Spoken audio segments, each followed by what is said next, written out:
I don't remember how to do this. This is very difficult.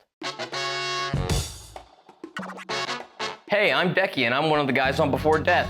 We haven't climbed mountains in a while. It's been over a year. We are back. Be more excited. We're back. Before Death originally started out to be a plan where we were going to climb the tallest mountain of every country in Europe, and we did about 23 of them.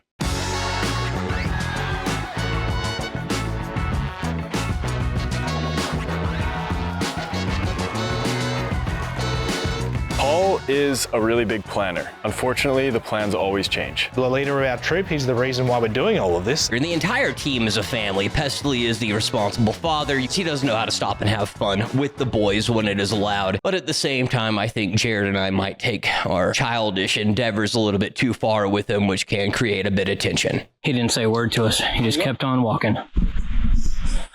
There you have Michael, who is the caring, nurturing mother that wants to know how your feelings are. The creative of the group, he's the one who is always worried about everybody. I'm sure everyone refers to him as the mum as the group, but to me, he's more the one job. And generally speaking, he's not very good at the one job because it ends up becoming multiple jobs. And is just very not prepared for outdoors activities. How are we feeling, guys? No. Jared is our adventurer. Our brawn, our meat. We haven't eaten anything heavily lifted. Oh, Jared is a strange, semi-sexual friend. And my God, is he the sexiest? He's the sexiest one. Our man candy. So when we get people that are watching the content, we're like, whew. We have a bond and we feel it. He's the youngest, but man, that boy has got a body like Adonis. But also, he's good with the conspiracy theories. So next minute, you're like putting tinfoil on your head. It's like a puzzle piece. It's like the last puzzle piece and it fits so perfectly in, and that's me and Jared. Decky's really grown as a friend. Pretty much down for any kind of adventure. The crazier, the better. It doesn't matter what the situation is, he'll make it into a laugh. I refer to him as Kramer from Seinfeld. He's got all the mannerisms. He's very loud. We built a fellowship, a brotherhood. And we had a really good time.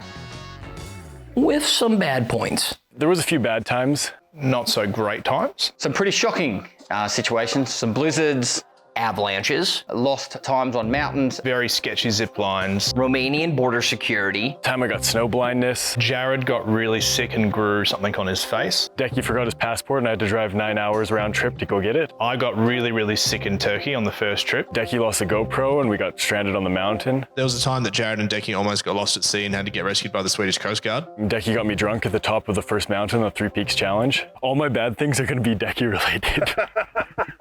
The hardships of traveling with lads. Inter-arguing amongst the group. Karabi's already making us fight. Karabi's making us fight.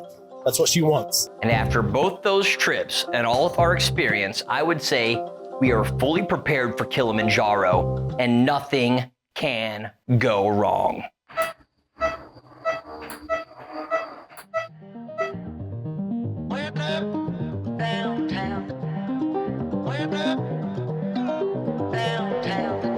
We're here to climb Kilimanjaro.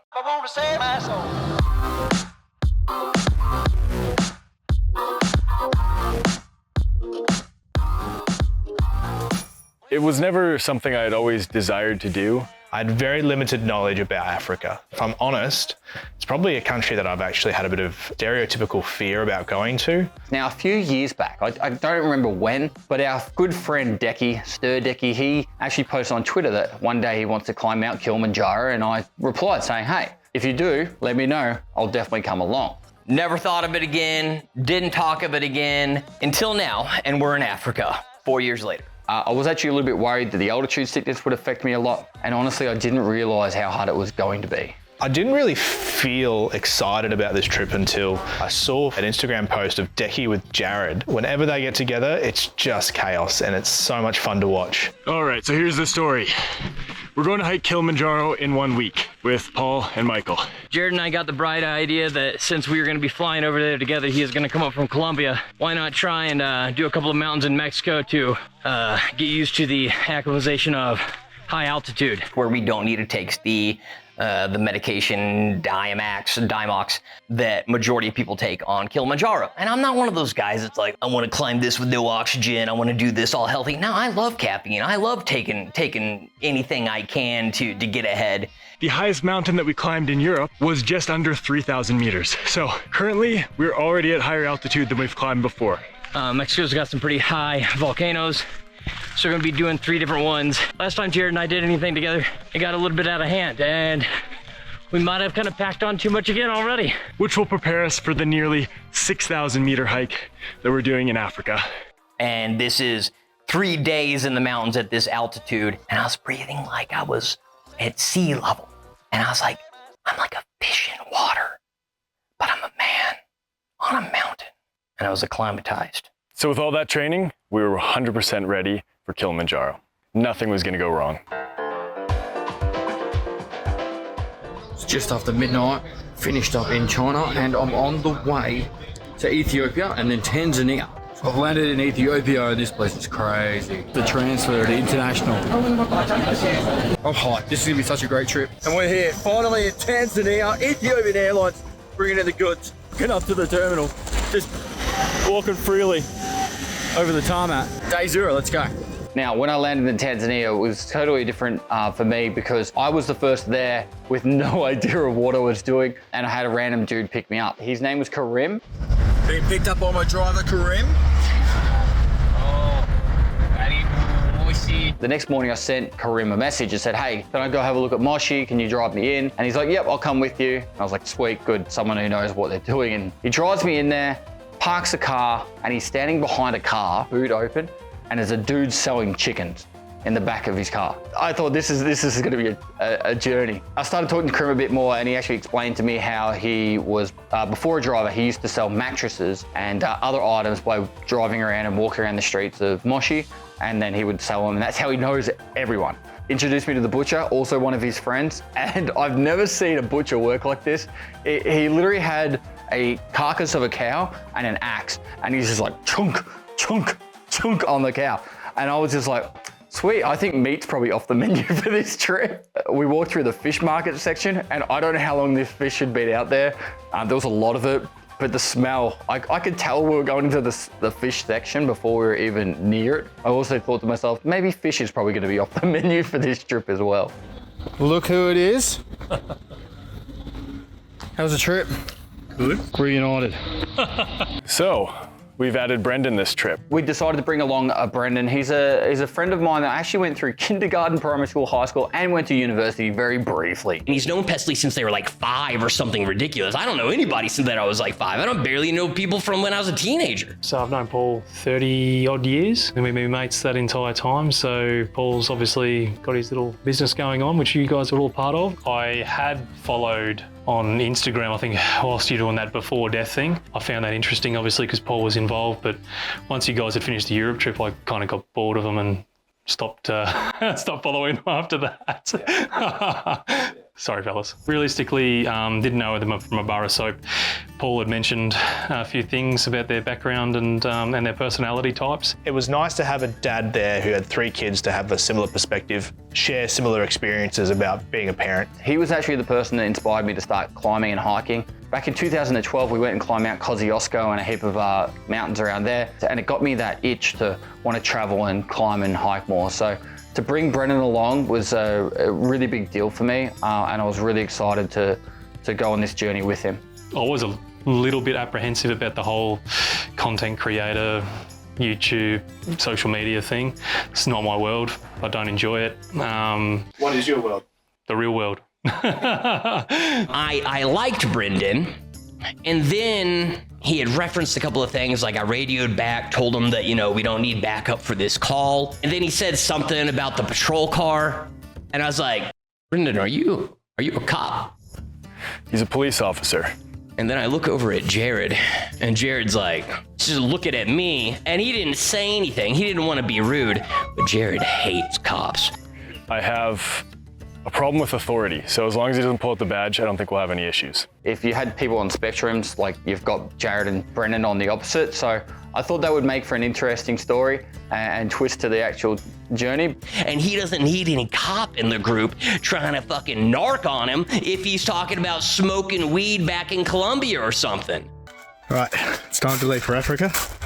In this bag I have 4 sleeping bags, Jared's boots, camera gear, my gear, and a pocket full of hopes and dreams. Half an hour since I've been in the airport and I've already been frisked. They frisked me. We have a flight early in the morning. Now, I hadn't checked the flight details. I just remembered it was an early morning flight. According to the schedule that Pestily had sent us about 3 months before, it said that Jared's and I's flights were at 8 a.m. I'd saved that PDF. We have one day, and that happens to be Mexico's Independence Day, the 15th of September. We decided to celebrate. Had a couple beers, a couple shots of mezcal and tequila, a couple more cases of beer. Jared and I might have gotten a little bit wild that night, had a bit of a boys' night. We somehow wake up very drunkenly the next day. Dickie and I had a bit of a boys' night last night. We're almost ready to go. Gotta find some socks. Dickie's gotta find a shirt. Yeah. I go to order the Uber and I'm like, oh, I gotta check what terminal it is. So I pull up not the PDF document of the flight, but the actual flight number on Google. And I check the flight and it says the flight leaves at 6:55, not 8. Jared turns to me and he says, I don't think we leave at 8 a.m. Yeah, man, it says right here on the PDF. I showed it to you yesterday. I've even sent it to the girls so they can keep up with it. And he's all like, but the bookings that they've uploaded to Discord say it's at 6:55. And at this point, it's about 5:57. And I look at Jared and I'm like, holy shit, I'm ordering that Uber right now. We're barely gonna make this flight if we leave right now. Both the girls are awake. They're like, what the hell have you guys done? How do you not know when your flight leaves? I've been looking at the PDF. And Jared's like, I'd been looking at the PDF too. I didn't know that the booking thing was different. I was all like, I never thought to look at the booking. Why would they change the start time of the plane? And we are both like, we're fucked. Everyone just starts going into an extreme frantic panic, packing, throwing everything in. So we're screaming into the airport to sprint to the front desk. And unfortunately, we're 3 minutes past check-in time. We're talking to the check-in lady. We're saying, can we pay anything? Well, can we bribe you? Can we do anything? And she just says, no, there's no way, and walks away. It really hits us that we are in big trouble. We sit down against the wall in the middle of the airport, and we're both just sitting there, dazed and confused, not sure what to do, extremely hungover, and just in a deep, deep spiral of depression, trying to figure out how we're gonna get there and not ruin the entire trip. We really fucked up. So apparently we were looking at an old flight booking. I don't normally get phone calls from Jared or Decky, particularly when they're meant to be on a plane and they said, oh, I've got some bad news. And I'm like, oh, what's up? And they're like, we missed the flight. And I was just like, go on. Yeah, I've been looking at the flight booking that was in WhatsApp, and it said 8 a.m. I had not looked at the ones that were uploaded, and they changed the start time. That's on me. I'm taking responsibility for that, so sorry. I'd been telling Jared 8 a.m., 8 a.m. All I cared about was they got on the bloody plane, any plane, or a boat, or a rocket ship, and got to Tanzania so we could go do this hike. Because for all of us, including them, we'd all been looking forward to it for like 6 months. So, for them to miss out on the hike or the hike get canceled or something, that would be really horrible for us. It looks like we found one. It'll leave here from 5 p.m. It goes through Dallas, it goes through Doha, and we'll be there at 7:35 a.m. 2 days from now, so the 18th. Okay. So I'm doing really well. We've landed in Doha, but I've just found out that Jared and Decky have missed their flights. Classic Jared, classic Decky. We're back. The boys are back. Well, let's just say they're going to be arriving and pretty much getting straight on the track. So hopefully there's no delays on their last flight. Michael's going to be here any minute. We got to give him a nice embrace and a good night's sleep because tomorrow we're going up 1,500 meters of elevation. Jared and Decky are going to be probably very tired. I have landed in Africa. You're Jackson? Yes, Jackson. That's Noel? Yep. Yeah. We can't move because the president has arrived. There's a motorcade coming through and we're not allowed to move. Maybe we can take some video of motorcade. Which one do you reckon they're in? Oh, that one. That's the president. All the cars are moving now, so we can leave. One thing that I thought to myself, I'm like, look, the other thing I know about Africa is the movie The Lion King. And in my head is like, I can't quote any of The Lion King that would be culturally inappropriate. So I made sure I was like, I'm not saying anything. I'm not quoting one thing. I'm not saying any of the character's name. Okay, this is my favourite fact about Africa so far. Niall's just told me that we were just going through some different phrases like hello, jumbo, the poli poli, which is slowly. And then he's like, oh, we also say Hakuna Matata. Shut the front door. And Hakuna Matata means no worries, everything is good. I was like, oh, how do you say thank you? And he's like, Asante Sana. And I'm like, that's from the movie as well. I'm like, this is incredible. Like, if we say anything more, Disney's gonna sue us. How ignorant that I was that all of these things from The Lion King were just general phrases and normal words in Swahili. That's how uneducated I am. It took us about an hour to get to the hotel, and I just asked Noel every single question about my prejudice, my stereotypes, my everything. And he was like, yep, sure. And he just told me everything. And I was like, holy shit, I've just been so wrong about so much. And my geography was way off as well. And Tanzania is just such a beautiful, beautiful country. My excitement, my happiness levels were through the roof. And this was just driving to our first hotel.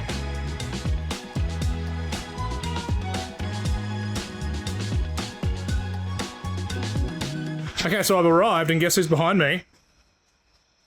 Hi. We back on? We're gonna make it this time. We're gonna make it. 12 hours or so late, but we're gonna make it.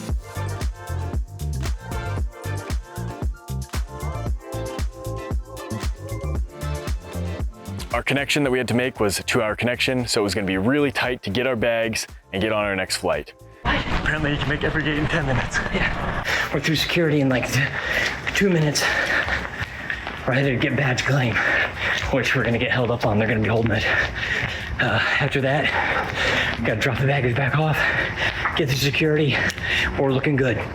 We're standing there waiting to catch our bags, and then something comes on the intercom. Wait for your bags. Your bag will meet you at your final destination. This is exactly what we need. This is perfect. Someone out there is watching out for us.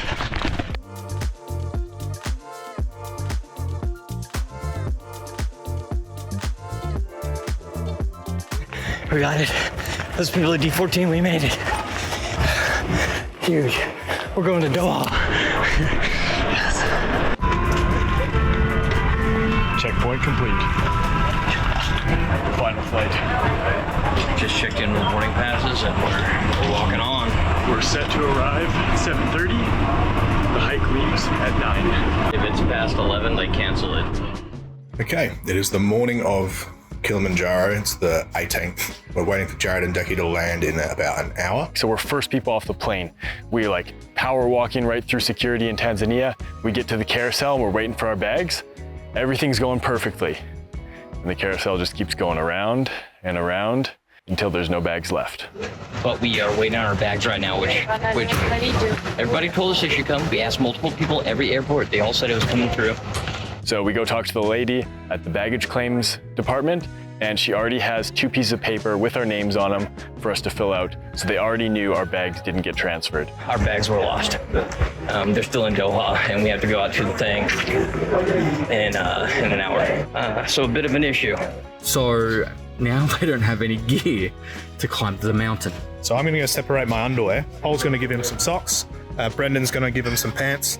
Luckily, I've got some spare boots. Luckily, I had 99% of everything I needed in my carry-on bag, so I was ready to go. Decky, on the other hand, had barely anything with him. We arrived on time, everything good. Our bags did not.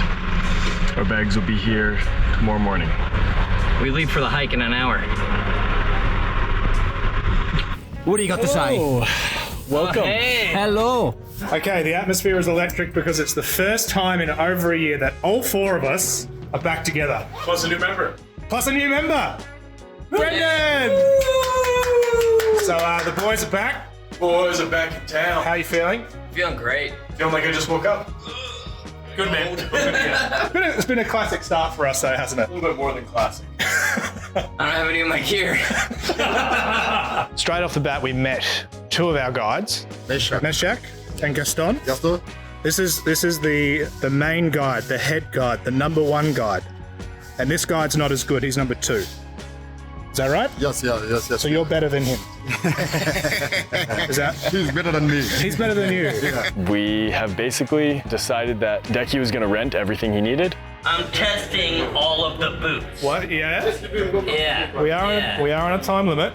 I anticipated that I could hire a sleeping bag and organise that previously, but then nearly left it behind in the hire store myself. So, that could have been awkward, but I'm sure Michael would have been happy to share with me. How you feeling, Brendan? Good, man. Yeah. Good. Just a little dehydrated. My feet are a little tingly from the Diamox. Is that what I've been taking? Yes. Is that what makes you feel weird? Yeah.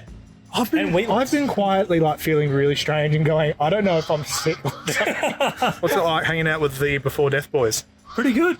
Yeah. Yeah, you feel like a bit of a third wheel at the moment, but they're nice fellas. Right, so we finally got all the gear that the lads need. I think we're finally going to go mount No idea.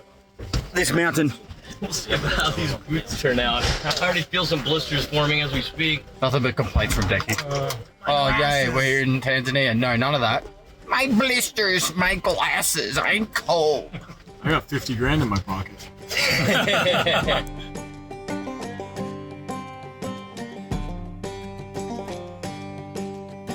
At Machami Gate, we get out of the van, and what do we see? A big line of people. We're like, okay, I guess there's a lot of people climbing today. No, they were our porters. 22 people with R5. It was a 27-man group, according to my calculations, which is insane. And we're like, that's our crew for 5 people? We're gonna be well taken care of, more than we ever had on any mountain before. I don't know how I feel about this. It's weird, isn't it? Usually those 20 people is my job. Yeah, that's so true, isn't it? We give them all of our stuff they're not going to be taking. The porters are all doing their stuff. They give us like a box lunch. We're getting ready to step off. We see our first monkey, which was pretty cool. First monkey of the trip. He's coming down. Hi there. It was time to step off. Signed all the paperwork, and we decided to start our climb. And boy, did we kick off at a blistering pace. We've officially started a 7-day journey that will surely change our lives. Monkey. There's a monkey there. Monkey, second monkey. Apparently today is the second hardest of all days. The hardest would be summit day. We had finally made it over all the trials and tribulations of our travel days. We finally made it to the front gate, and we were ready to start the hike. Our main guide, Gaston, when we were going through the gate, he's like, yeah, I'm going to catch up to you guys later. Meshach is going to lead the group. Meshach's going along, and Meshach is slow. Day one, we learnt about the term poli-poli. Now, poli-poli means slowly, slowly. Even though the guide told us pole pole, we were huffing it up that mountain. We've never climbed poli-poli in any of the climbs that we have ever done. That's the before death speed. We have one speed, it's as quick as we can whilst we look back and watch Michael die. And we're all excited. We're like, we've flown across the world. We've been waiting on this a year. We're climbing Kilimanjaro. Let's go. And Meshach just turns to me and he's like, poli-poli, slowly. And I was all like, oh. Problem is, I'm a fast walker in general. I'm not trying to meander and mosey. I got things to do. I'm getting old.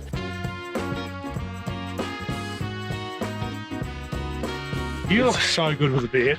The jungle, incredibly beautiful. It was not as humid as the Indonesian jungle, thank God for that. Very scenic. You stop and you listen just to nature. You're looking out for all the animals, different monkeys and chinchillas and all sorts of birds, and it's very surreal. They've made channels and roadways out of the corpses of their fallen friends.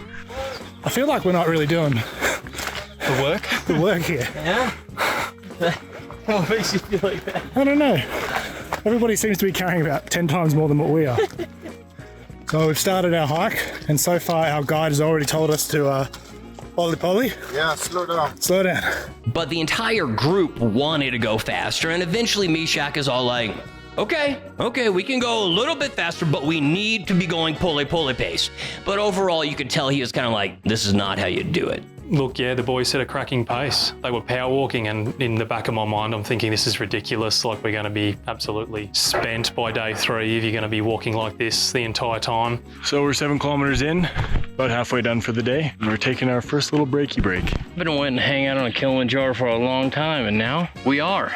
With all the boys. The boys. Like, what more could somebody ask for? Brendan. We've added Brendan to it. Yeah, we added Brendan to the team. Have you guys met Brendan yet? Mate, I'm 37, I'm old, my knee hurts. Yeah, wow, knee pain and 37. Yeah, it's really goes together. Brendan is 37, Pestily is 37, and I am 37. And I'm just gonna say, let that sink in for a little bit when you watch the video. Definitely shows what kids will do to a man. That's all I'm saying. How are you feeling? Great. Do you think we're doing a good job? Yeah. Yeah? Yeah, very good. Are we going too fast? Yes, kind of. So we're doing this, and Brendan is showing signs of overexertion. He is preferring the pulley pace. But even with that, it's hard to go so slow. That's all it is. This pace was gruelingly slow. I was happy to try and keep up for a little while, but we're walking through the jungle. Like, it's humidity. I've just come from winter in Australia. I'm not used to the climate, the humidity, the lack of oxygen, all the above, and I was just absolutely stuffed. We actually started climbing to our first camp at 2 p.m. and it was sunset around 6. We had 4 hours to go up about 1,200 meters of elevation and about 14 kilometers of distance, and we made sure we got there before sunset. I understand, obviously, the boys wanted to get there before dark, but that's what you got headlamps for, like, who cares? Even though Brendan was one of the most experienced hikers out of all of us, he'd done a lot before in Nepal, he's gone to Everest Base Camp, he did seem to be struggling on the first day. It was made pretty clear he was going to be the pace setter. All right, so just pulling into the first night's camp, and there she is.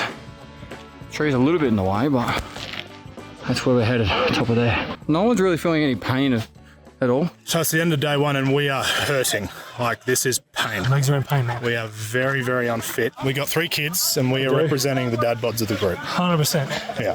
Tell you what, Africa have good sunsets.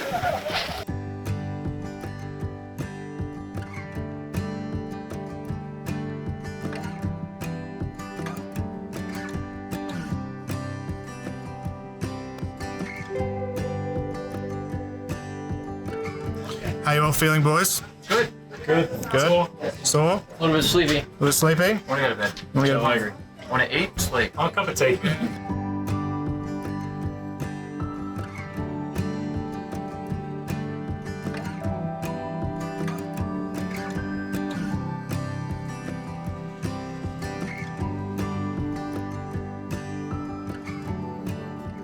So we're finally at the campsite. How do we go? Very good. Tomorrow we have to slow down. And as we go up, we are going to slow down. Who's your favorite person of the group? Of the group? Of the group. Everybody. No. Yeah. Everybody? Everybody. My man. Look at him. Look at him. Everybody is my favorite. That's right. Very good. So we're going to go eat some dinner, hang out with the boys, and go to sleep.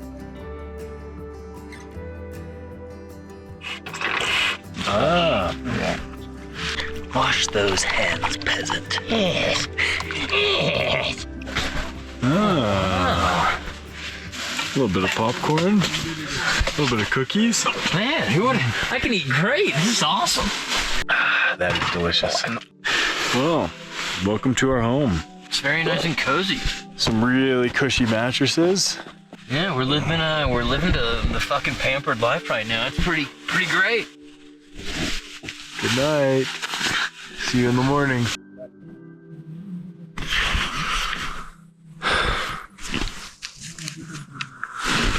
Okay. Red 9-1. My fucking knees hurt, but we're good.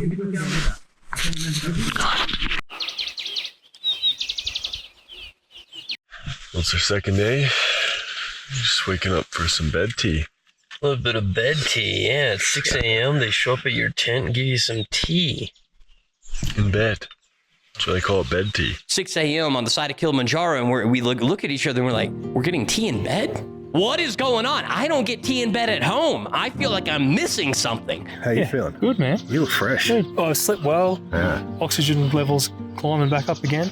He's bringing us some tea. Johnny is the happiest man you'll ever meet. He's recently got a girlfriend, and every night you can see him over on his phone talking to his girlfriend. Johnny's been hit hard by the love bug.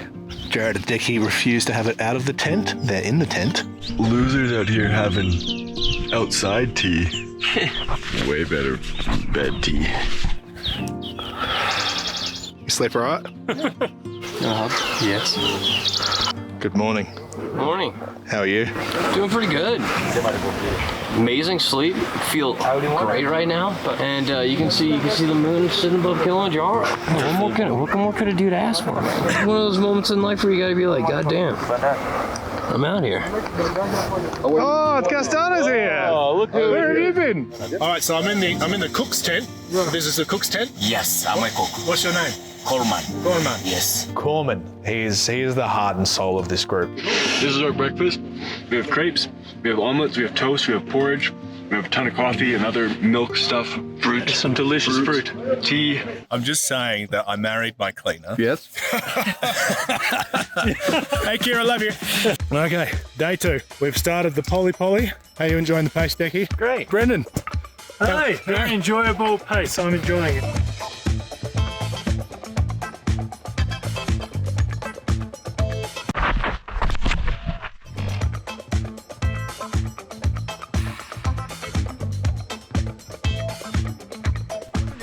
Yeah, I'd rather go up. Catastrophes already happened on the start of day 2. What happened? I was walking along, sunglasses fell off my head. I'm missing the arm. I got the arm, but no screw. And you know what happens when you get no screw? Sadness. Sadness. Sadness. Sadness. But I can still wear it like this. Hectic start of day 2.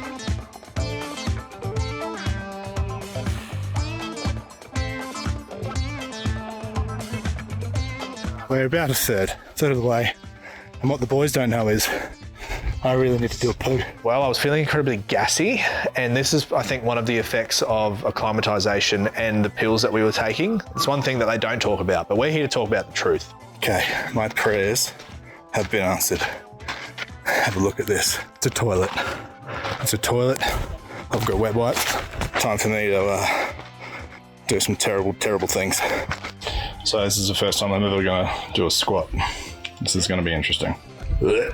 Spend multiple amounts of money on many packets of wet wipes because they will save your behind more than you realize.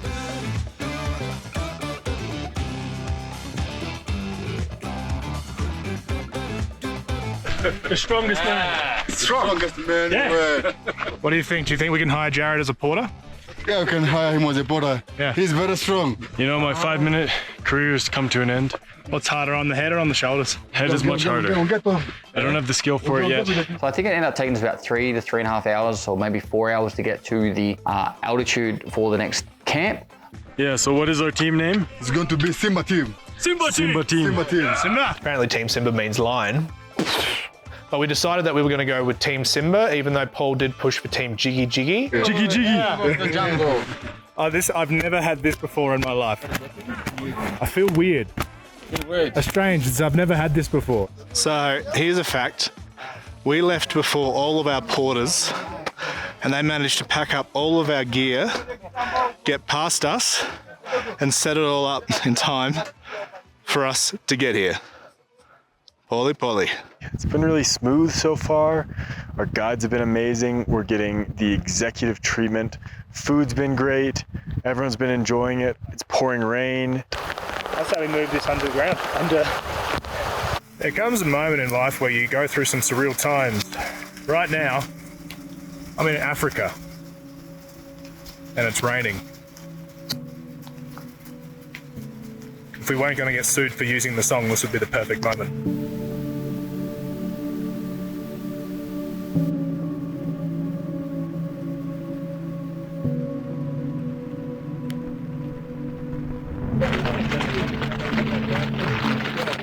We've all had a rest for a couple of hours. We had some lunch.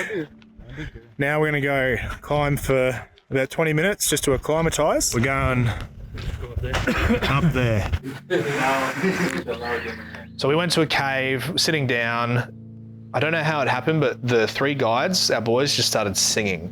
Makaribishwa wapi Kilimanjaro. Hakuna matata, tembea pole pole. Hakuna matata, tulianza machame. Hakuna matata. The Hakuna Matata song from The Lion King doesn't exist anymore in my head. This is the song. And these guys sounded fucking awesome. And I was like, this is so cool. I'm loving every second of this. And they sing a couple of songs in there, and I'm in there, and I'm a very introverted individual, and I want to appreciate a culture. I want to do all this, but it felt super uncomfortable to me. I go along with it. I listen, we do it, and then we exit the cave. And I was like, well, thank God that's over. So we finish the acclimatization hike. We come back down, and all the porters are lined up. And Gaston turns to us and he's all like, it's time for you to meet your family. And I'd kind of been like, are we gonna like have more communication with these porters, or are they just kind of gonna be like over there and we do our thing? And I was like, that's awkward. I would like to. And so I was like, okay, this is good. We get to meet the guys. Kilimanjaro, it was your dream for many years. As you told me, Gerard, it was your dream for 3 years. And this is the team who are going to support you to accomplish your mission, to make it up to the top. So according to this strong team, we are going to promise you that your dream is going to become reality. And we are going to be as a team from the beginning to the end, to know you also and where you are from. And also you have to know everybody here, their names and their, yes, all the names here and what they do and their positions. During that period of time, we're all staring at each other. They're all introducing themselves and their roles. We all go around and introduce ourselves. My name is Paul. I've got a wife and a kid, and honestly, thank you so much for all the hard effort, lifting all that gear, getting it up the hill, the mountain, and it's honestly, we feel very special and we're very thankful for what you guys are doing for us. So thank you so much, guys. Out of nowhere, our boy, the chef, Gorman, he breaks into a massive group song.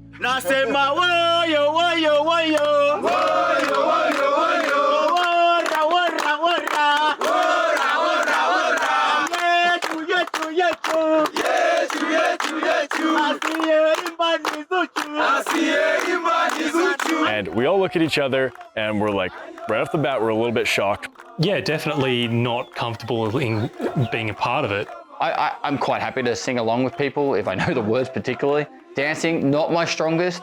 Sometimes makes me feel a little bit uncomfortable. You know, Decky, when he sees something, he's always a bit like, I don't know about this. Sure, there is, cultural significance to these songs and these dances. I just feel like they're pushing it on us for monetary reasons. It's just a pessimistic outlook, and I will happily say I was wrong. Throughout the entire trip, the porters genuinely just do sing and dance in their free time a lot. So I will fully take my pessimistic views and say I was wrong. They were not forcing it on us, and they did try and share it with us, and it was actually really, really cool. It does not take long till we're all warmed up, we're all dancing, we're all partying. A ceremony of becoming, part of the group, becoming part of the family. And it was fun. They really made it fun. And I will also say the porters' song and dance lasted much longer, and it grew a crowd from other camps. At that camp, like other people were coming in, they're like, why are our guys not singing and dancing this hard? It was a huge ordeal. People were stopping, watching. This was like 45 minutes of dancing, joyously hopping around on your feet. Michael having the time of his life. Michael was in his element. I was revving them up. I wanted to get more from them. I wanted it to be louder. I didn't want this just to be some token thing that they did that people didn't appreciate it. I wanted them to feel like, yes, this is what I'm here for. He's all like singing along. He doesn't even know what he's saying. It was just being surrounded in energy, being surrounded in almost like community. It was really cool. Personally, I think if people are gonna spend 7 days with you, they're gonna clean up your shit, they're gonna cook your food, they're gonna carry your tents, they're gonna carry your gear. I personally think they deserve to have their names be known and learnt. So I worked very, very hard from that moment to try and learn all of the boys' names. We had our 3 guides, Gaston, Meshach, and Thomas. We had our cook, Corman. We had some of his assistants like Ramadan and Robert. God Listen was literally a godsend. That's why his name's God Listen. We had Umbeni, we had Umbet, Francis, we had Wilson. My boy Wilson gets people moving. He started a conga line.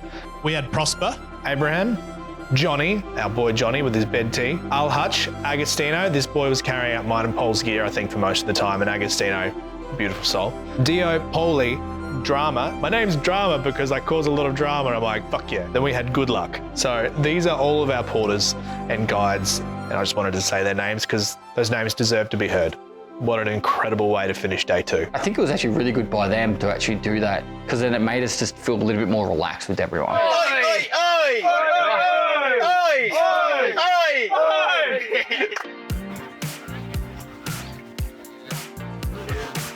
Camp's packed up. Boys are ready to go. Guides are ready to go. Johnny, he's our man. Kilimanjaro. Yeah, Kilimanjaro. Apparently it's even more pulley than it was last time, man. Let me tell you, yesterday was pulley. So it's just the start of the climb of day 3, and you can definitely feel yourself getting short of breath, getting puffed out a lot quicker. Welcome to altitude.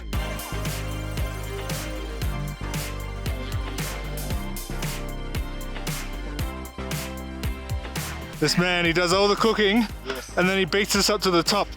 Thomas has been telling you to drink more milk. Yeah. Thomas is the third guide, and he claims to be Mr. Kilimanjaro. And Thomas is a very, like, big dude. Turns to me, he's all like, "You feel okay? Are you able to make this hike?" And I was all like, just because I'm like small and skinny, he thinks that I'm like some bitch? All right, Mr. Kilimanjaro, we'll see. Ladies and gentlemen, this is a monumentous moment for myself and Michael. Yep. We just crossed the 4,000 meter mark, the highest we've ever been. They gave us these little snack packs, and inside each snack pack there was like a muffin, a chocolate bar, and a couple other like small little treats. And I was like, this is perfect time. I'll have a bit of like muffin as I'm going along. And I took a bite from it. It absorbed all the moisture in my mouth. And then I'm just like, He's an impatient bloke sometimes, and look, if there's a muffin and he wants to eat it, he will eat it. So he nearly bloody died.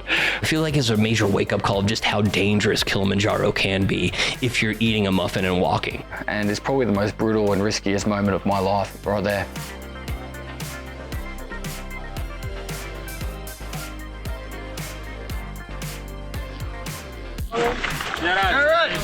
I'm coming. You need to grab the other sheet. Yeah. Plodded on up to the lava tower where they'd already had our mess tent stuff set up for us. It was great. Time to have some lunch. Now, I've been getting along good with Brendan for the most part so far, but I was a little worried he was gonna pull some kind of power move on me. So I had to get one up on him. Brendan asked if Jared can pour a bit of the soup into his bowl. I'm pretty sure I witnessed it. As he took that ladle, scooped up a large amount of that very hot soup, and then proceeded just to dump it all over Brendan's hands. Brendan was like, for fuck's sake, fuck. And I'm not saying it was on purpose, but it was on purpose. I don't want to say that like this was the turning point, but I actually thought Brendan was going to kill him then. And I'm just like, oh my God, Jared, you're trying to burn a cop? I think we both blocked eyes after that, and he knew he wasn't gonna mess with me anymore. Maybe Jared doesn't want Brendan to make it to the top. Yeah, at one point I thought I was going to punch a Canadian in the face, but look, we got through it. And from that point on, we were great friends. He gave me some great elderly advice. Taught me about squirting. Okay, we've just finished lunch at the lava tower. Now we're going back down to sleep because apparently you want to sleep in lower altitude. It's all science. Paul turned around to Gaston and he was like, you know what? I feel like some ice cream. I would love some ice cream. Yeah. Can you get us ice cream on the mountain? Get ice cream. I could kiss you in the mouth. In the mouth. We followed a valley basically that had water running through the middle of it, and it was just this alien planet. It was amazing. It was some trees and foliage and flowers and stuff that you just would not see. You would only expect to see that in a sci-fi movie. Made me sit back and really appreciate where I was. Feeling really good. A slight headache when we got back here and sat down in the tent, but yeah, we've got dinner in about 5 minutes and then it's going to be back to bed because tomorrow we're climbing that wall. All right, morning of day number 4 now. Had a good sleep last night. Another day where we're getting up to altitude and continuing the acclimatization process. There's been someone in the camp next to us. It's been power chucking since like 4 in the morning. Luckily, we're not feeling that yet. What a man. Give us a flex. Yeah, we'll work on that. Do I look like Jared? Nothing like Jared. Our football team's playing today. Follow the leader, follow the leader.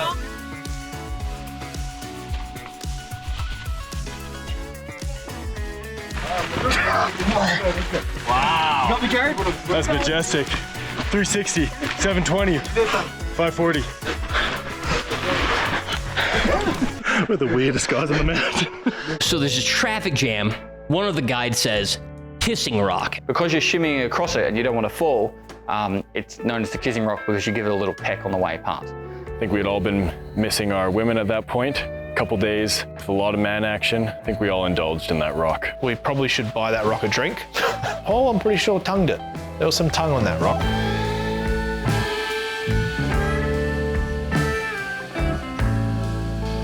When in Rome, make out with a rock.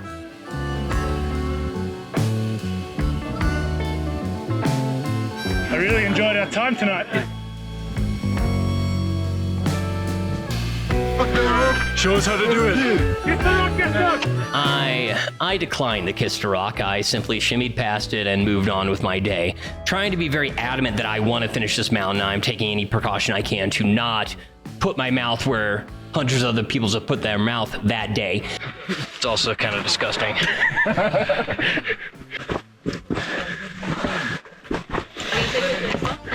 Yeah, Brendan. He's up.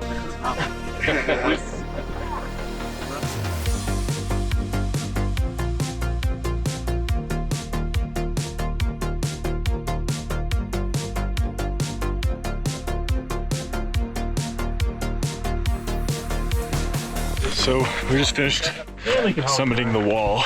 The Aussies have keyed into the radio about their footy game.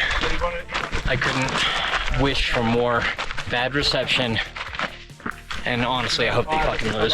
This is where we find out if we have to listen about this for 3 more days. We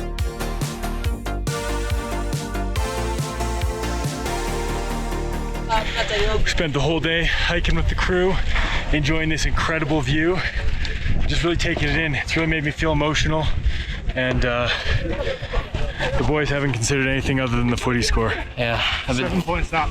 Still 7 points up. We're stuck on the mountain with no reception, and we're trying everything. And it's like the last quarter, there's like 2 minutes left. We're 5 points behind. Just give us something. We lost. Now, this journey wouldn't have been possible without our actual sponsor, GamerSups. These guys have been an absolute beautiful people towards me and my content, and then also the Before Death team. They're actually the reason why we got a seaplane in Finland and we landed inside a lake, which was incredible, by the way. So we wanted to do something cool for them, and we organised to do a commercial with some of the porters. Now, I said to Michael, okay, you're the genius behind this, make it happen. And I just said, one job, get it done. I'd been talking to the guys about doing some different ideas. You know what? We're going to use Corman as our main guy. I wanted to rehearse with Corman, so I went into the kitchen tent and I sat down with Corman. This is the practice. Okay. So I am Pestily. Are you ready? Thank you, Pestily. When I climb in Monte Kilimanjaro, I'm drinking Gamma Subs. Yes. And I look. I wanted to make it very simple. I told him it was just going to be 3 shots, so it'll be 1 line per shot. And we had this chant that we've been doing. One dream, one dream, one dream. Non-stop to the top, to the top, non-stop. Michael's in full director mode. We have Kilimanjaro in the background. Awesome setup. And action. It's like an absolute just mayhem of celebration for GamerSups. And the boys did great. This has been my favorite experience of directing a group of people. Thank you to GamerSups. I hope you guys enjoy this commercial.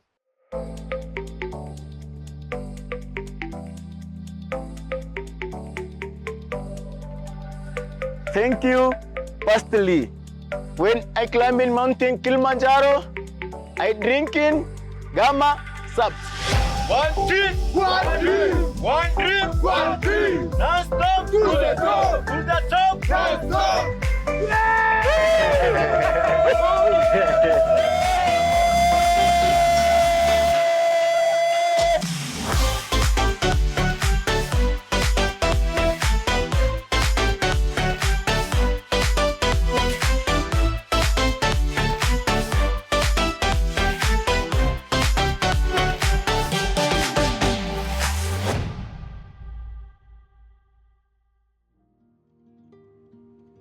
All right, Paul, what's happening? I'm eating my ice cream. Delissimo. No bloody way. Ice cream. Smells like yogurt. It's probably turned to yogurt. We all doubted him. Look where we are now. Ice cream on Kilimanjaro. Oh my goodness. Now I can summit anything. Thank you. Karibu sana. You're welcome. There was quite a bit of a hike to get water for this camp. I wasn't doing anything. I figured I'd go down with my boy Wilson and he would show me where they get the water and how they do it. Filled up this bucket and Wilson said, hey, you want to try carrying it up? And I was like, yeah. So I balance it on my head, I walk about 5 steps, and all these other porters at the bottom start like yelling and laughing and like, what's going on? So Wilson grabs it right from me and he's like, no, I'll take it up from here. It was extremely tough because you have to have crazy strong neck muscles to balance this giant bucket of water on the top of your head. And he's just hop, skipping and jumping the whole way, holding this bucket on his head, going up faster than I am without anything on my back. The last 25 meters, he puts it on my head and I walk it into camp.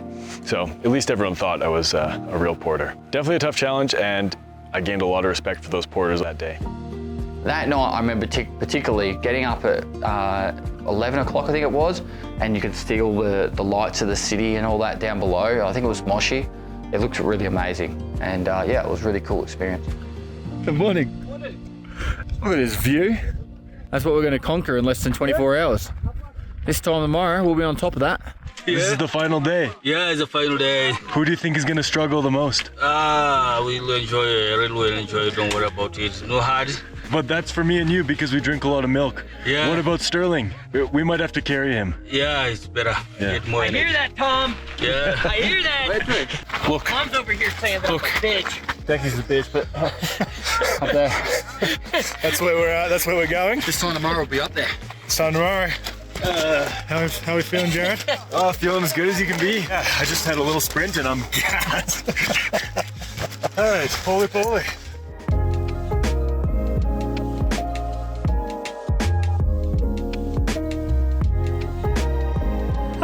They win? They won! They won! Yeah, Gano! Brother-in-law won! 20-year drought, buddy hell!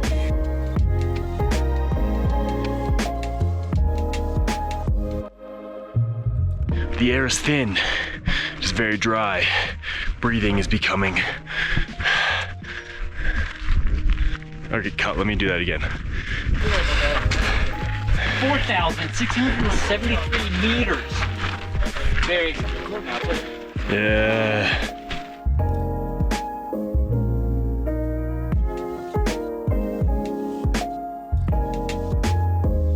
We climbed to kind of the final camp where we weren't really going to be staying the night. It was more just a rest camp.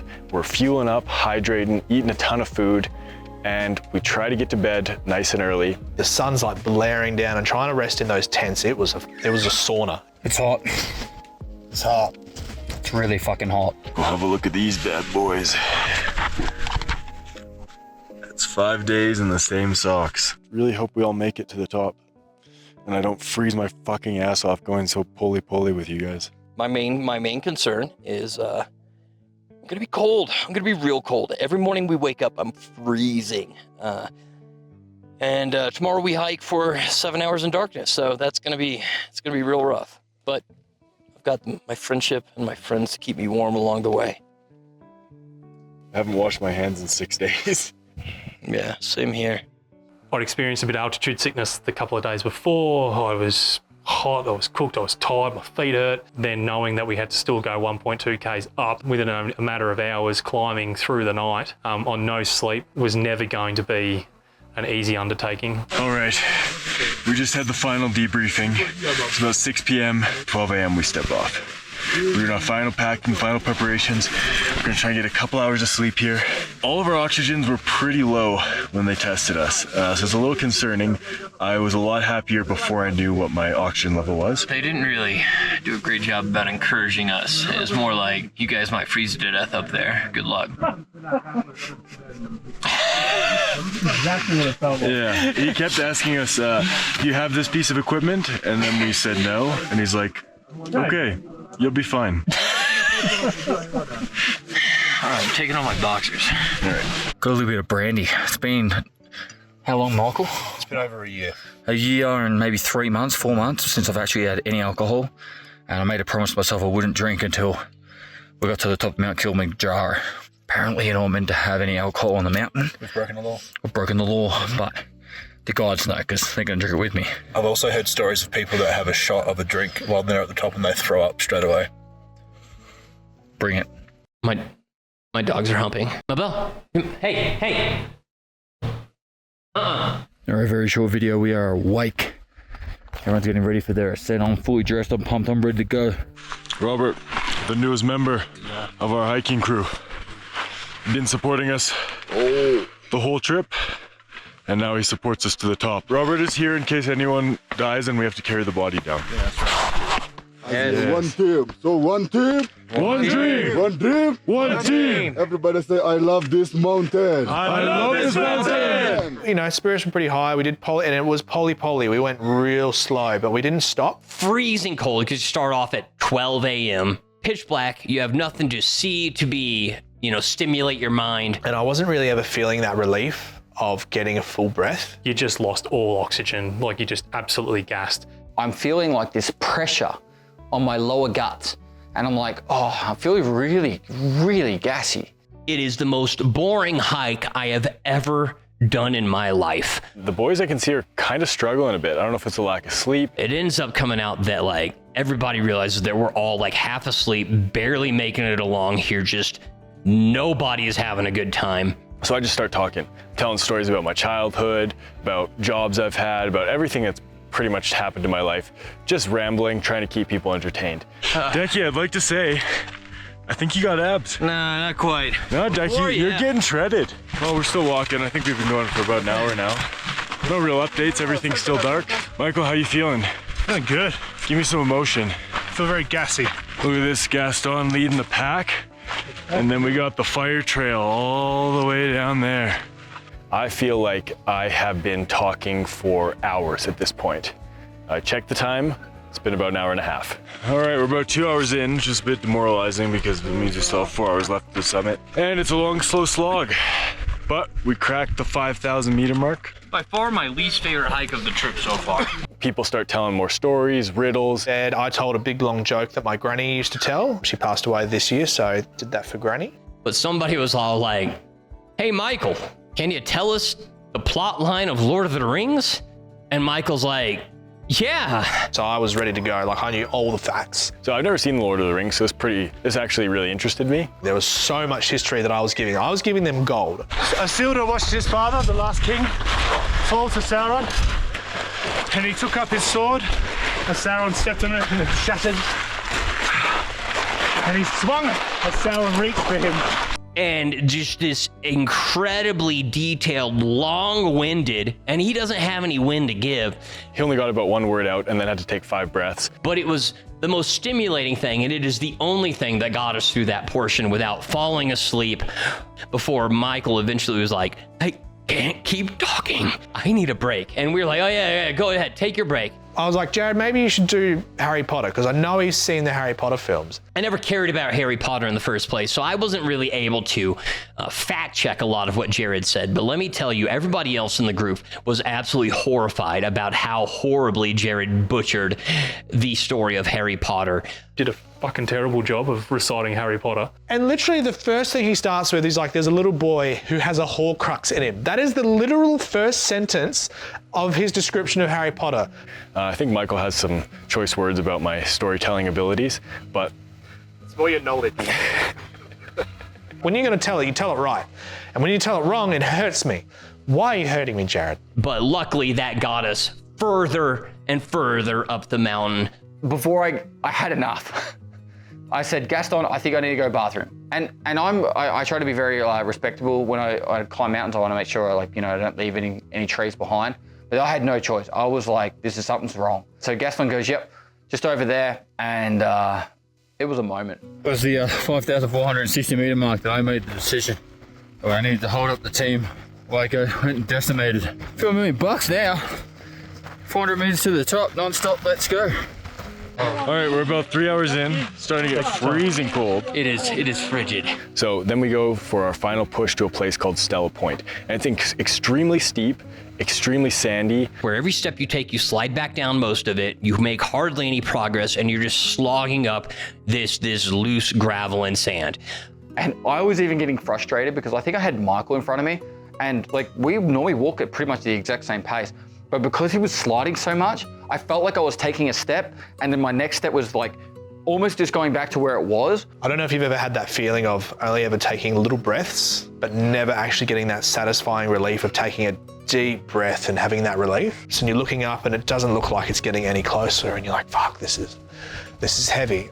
All of a sudden, no one's talking and everyone's in the hurt locker. So this is actually a little bit torturous. And it is a grind, an absolute slog. And it was tough. And it was the hardest thing I think I've ever done in my life. We were all struggling at that point. So in my mind, it was never a fact of like, I'm not gonna make it. It was like, I've already made it. It's just a matter of time. And we got to Stellar Point, which was the rim of the volcano, with about 1.5 kilometers to the actual summit. And we actually got to just for a moment enjoy what we had just accomplished of getting up to the, what they deem is like the hardest point out of the way. But I remember just sitting down and I still couldn't take this breath, but I just remember this wave of just absolute relief of like, I've made it past the hardest point. We're all gassed, obviously. And we could actually see the summit. But what we could also see was incredible. Oh man, that is going to be the most incredible sunset we've ever seen.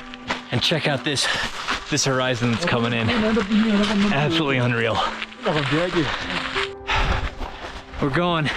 Sunrise behind us. We're all hurting, but we're going up together.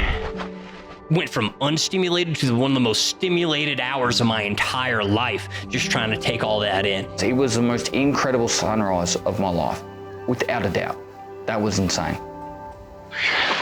Can't express. Just, yeah, very emotional. Yeah, very emotional. Tears were just running down my face.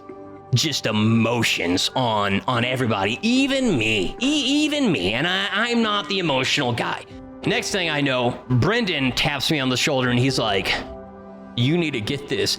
I think at one point, Paul came up and wrapped his arm around my arm and we started climbing together and he said, this is just as much for me as it is for you. And that was because I was struggling just to like focus on just getting to the top. That moment there for Paul and I was kind of like an accumulation of just all this hard work and all this effort that we've put in, not just physically, but mentally. Just that moment to kind of share climbing up that last part of the mountain together. That was a really special moment for me and Paul. It was nicer to have someone there next to me as I made it. It's like most brotherly love images that I've ever seen. It was really nice to see that. I had gratitude for Brendan. He'd had cameras thrust in his face. He'd given up time with his wife and his kids. The kids, they probably don't understand at this point, but at some point they might say, well, you know, yeah, their dad had a ton of guts to go and climb up to the top of Africa. We've climbed up for 6 days with each other up this mountain in Tanzania, and I'm now with people that I really love. Like, that will be a moment that when I'm 80 years old, I'll always be able to think back and be like, how cool was that? I was definitely starting to feel just emotional, shed a few tears of gratitude and appreciation just for the amazing life I have. All the guys that had supported us to get up that mountain just so we could experience that moment. Nobody got left behind, nobody had to turn around, and we've accomplished like the biggest goal that we've set out for. I've given up a lot of time away from my kids and my wife. Sometimes it hasn't always been worth it. This moment is something very special. I love you guys. Would you? Oh, that fuck. Let's touch this fucking thing.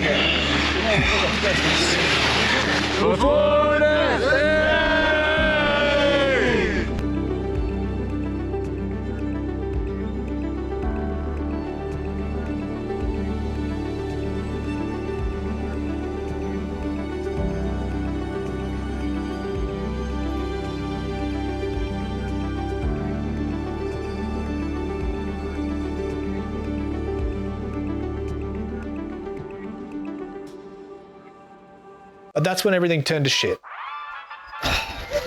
By the way, I'm in a fucking hurt locker.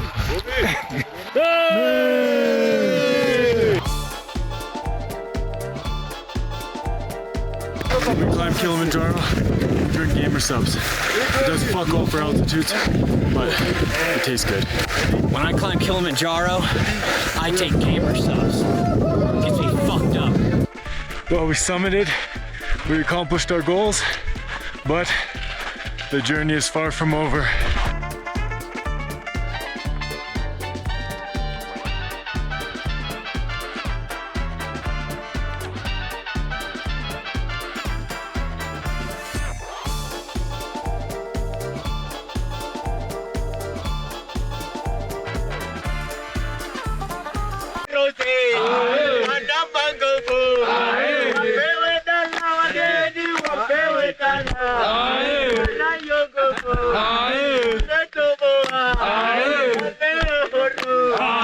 One team, one dream, one dream, one team. Don't stop to the top, to the top, non-stop. How the boys feeling? I'm cooked. Peter fried. Pretty rough, but better by the minute. Never been better. I think you're all a bunch of pussies. Jumbo Jumbo! Hakuna Matata! Final camp.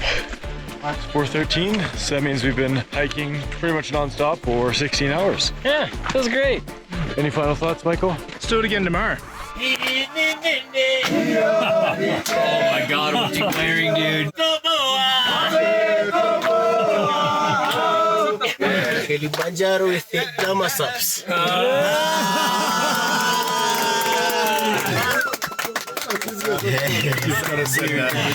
Final day, Jackie. How you feeling? Not great. Something's wrong with my stomach.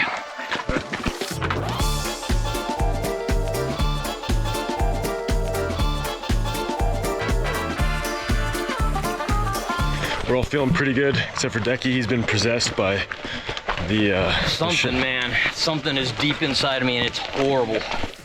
I've been feeling like proper shit since I woke up this morning.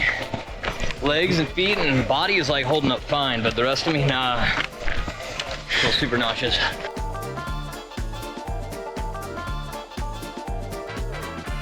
the end of our Kilimanjaro hike. The guys are all like, let's take pictures at the sign. I was like, are you kidding me? I need to go vomit and excrete all this stuff out of my body as fast as I can. And then they're like, oh wait, let's use the other phone. And I was screaming inside of my head. I was like, no, no, no. I'm sick. I'm really sick. I'm like running a fever and I'm ready to vomit. We had a very good week on the mountain together for 7 days. And we can say this is our most luxury week on the mountain to have this fun client. So we had a great time with you on the mountain. So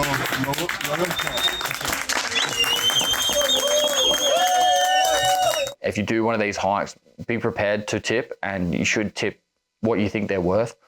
So we tried to tip them as much as we could. And the boss, Gaston, he tells them all what they're getting tipped. And I'm telling you, dude, they crank that shit up to 11.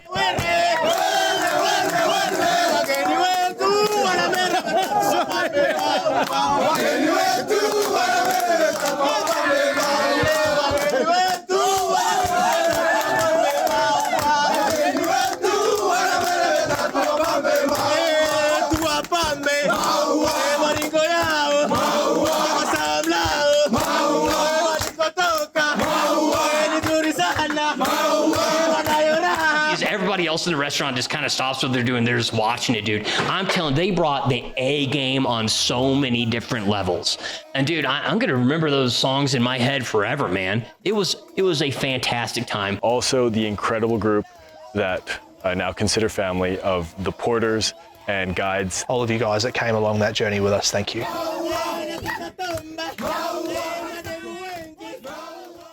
You think you're better or worse? I don't know, dude. And Tom was right about you. All right, first day after the hike. How are we feeling? Horrible. What's been going on? Describe it to me. Somehow I got some kind of bug, either something I ate or just like dirty, and my hands being dirty and eating or something. I've just had constant diarrhea. It's been rough. But now I gotta go sit in the car and then go set some hot springs for the next day.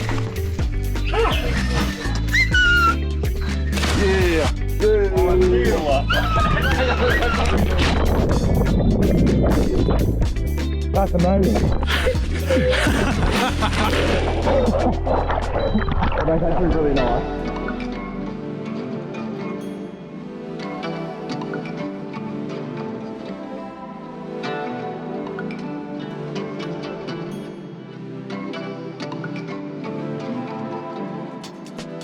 He's extremely happy, extremely disappointed, but whatever it is, it's extreme. And this time he was extremely sick.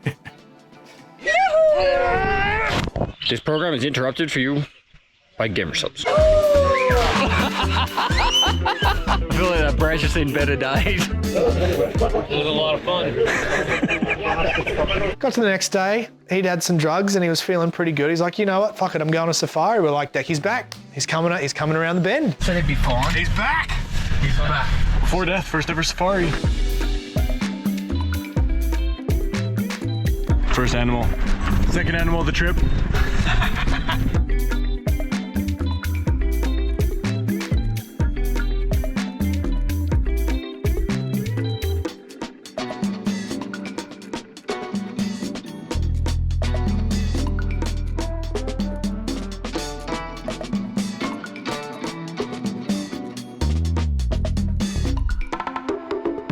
He's taking my shit! Ow! Little freak, he's trying to get my shit. He's trying to get my shit. No, that's give it back.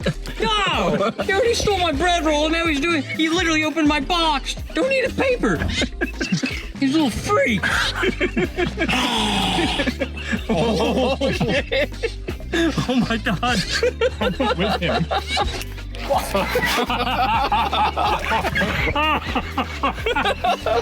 There's been a lot of speculation on my sickness, or was it something more sinister? The fact that when Michael had been very sick in the previous trip, I had gone and gotten him some honey to mix with tea to make him feel better, but in fact it was supposed to be an arousal honey that makes you incredibly horny and hard. It's boonga boonga honey, and you're gonna be ready to boonga boonga for the next day. I'm gonna keep the blanket on. And I'm sitting here with bloody hard on honey, and all I want to say is karma is a bitch. I mean, what goes around comes around. I was sick on the first trip. Everyone made fun of me, especially Michael. Then Michael got really sick. We all made fun of him. Decky gave him the Viagra honey. And now this trip, Decky's really sick. So trip 4, Paul, you're up. I'm clearly not getting any better. So we had discussed, doctors previously, and I'd always denied it because the main thing is I know they'd give me an IV and I have a huge phobia of needles. Pestily said, we're not doing this shit anymore, Decky, you're going to the hospital. I didn't want to, I wanted to fight on it, but I knew I needed to, and I was glad he made that choice. And ever since then, I've had diarrhea every hour, every 3 hours. Diarrhea. It seems like we're gonna be here a long time. Decky was really freaking out trying to stare at his hand while they were shoving the needle into it. So far into his veiny little hands. So Decky kept looking over, and the nurse was nice enough to crank his head to the other side, and she was not having any of his nonsense and tell him to not be such a little bitch. No, it's cold. Yeah, it's cold. It's fluid. Do you feel pain? No, but it feels shit. It doesn't feel good. So the doctor says you're terrible at needles, but you're great at swallowing. Yeah, you're very great at swallowing. I need all the help I can get there. Whoa. In my professional opinion, I think we should pump him full of drugs one more time and then go on safari. I fully agree. Those animals look sick. Not as sick as this animal. 06-3600, patient deceased.